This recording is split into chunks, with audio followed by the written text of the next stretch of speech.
In the bustling town of Makoma, nestled between green hills and red earth, there lived a woman known by all as Mama Red.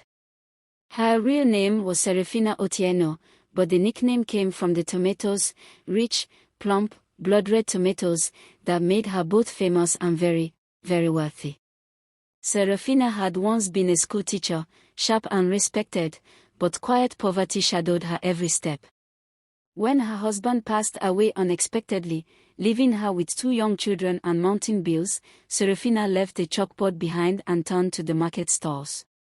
She started with a borrowed basket of tomatoes from a neighbor, selling them with charm and a firm hand. But it wasn't just her salesmanship that made her rise. It was her eye. She could spot the perfect tomato at a glance. Juicy, unbruised, perfectly ripe.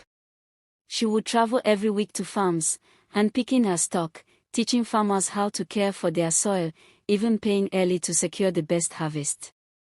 Within a year, Serafina wasn't just selling tomatoes. She was moving tomatoes, truckloads of them, across towns and into big cities. The people began to call her Mama Red, and the name stuck. She bought refrigerated trucks, built a warehouse, hired women from her neighborhood, up contracts with restaurants and hotels. Her stall at the market remained, not out of necessity, but pride. Every morning at 5 a.m., Mama Red would sit behind her mountain of tomatoes, still wearing her red scarf and gold bangles, still smiling as she sold by the kilo. But Serafina didn't forget where she came from. She founded a women's cooperative that helped single mothers start small produce businesses. She built a school with a garden, where kids learned to grow their own food. And every Christmas, she donated tons of tomatoes to local kitchens, so every family could have stew rich enough to make the air sing.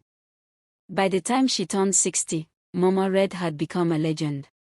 Not just because she sold the juiciest tomatoes in 5 counties, but because she turned the fruit of the soil into a legacy of empowerment. And if you ever passed through Makoma and saw a woman in red, sitting behind a stall that gleamed like rubies in the sun, that was Mama Red, the queen of tomatoes. Still selling. Still smiling. Moral lesson: never give up.